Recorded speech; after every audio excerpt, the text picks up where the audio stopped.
তো 2024 সালের জুন মাসে আমাদের পেট্রোলিয়াম অ্যান্ড মাইনিং ইঞ্জিনিয়ারিং বিভাগে একজন শিক্ষক নিয়োগ হয়েছে, জনাব তাজমীর ইসলাম। আর যেখানে সার্কুলার লেখা ছিল যে আবেদন করার যোগ্যতা 3.5 সিজিপিএ লাগবে 4 স্কেলে, কিন্তু ওনার সিজিপিএ 3.5-এর নিচে, তাও ওনার যেখানে ওনার আবেদন করারই যোগ্যতা নাই সেখানে ওনার নিয়োগ হয়ে গেছে। তো এটা স্পষ্ট যে এটা একটা অবৈধ নিয়োগ ছিল। তো এর পরপরই আমরা ওনার ক্লাস বয়কট করি আমাদের বর্তমান শিক্ষার্থীরা, এবং আমরা প্রশাসনের কাছে এই ব্যাপারে স্মারকলিপি প্রদান করি দুইবার। প্রশাসন তারপরে আমরা অবস্থান কর্মসূচি পালন করলে প্রশাসন আমাদেরকে আলোচনায় ডাকে, এবং আমরা প্রশাসনের সাথে ভাইস চ্যান্সেলর স্যার এবং প্রো ভাইস চ্যান্সেলর স্যার এবং প্রক্রিয়াল বডি ছিল, তাদের সাথে আমরা আলোচনায় বসি। বান্ডেল থাকলে প্রতি সেনমানিতে টাকা বাঁচবে।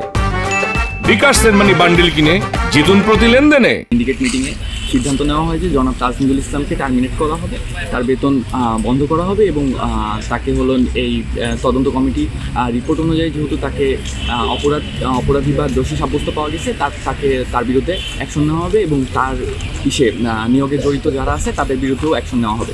কিন্তু তারপরেই আবার প্রশাসন থেকে আমাদেরকে চিঠি পাঠানো হয় যে তাকে নিয়োগের ব্যবস্থা করে দেওয়ার জন্য এবং তাকে ক্লাসের সুব্যবস্থা করে দেওয়ার জন্য। 15 মার্চ ওই সিন্ডিকেটের মিটিং হওয়ার সিদ্ধান্ত হওয়ার পরও তা এখন আমরা কোনো বাস্তব রূপে বাস্তবায়িত দেখি নাই।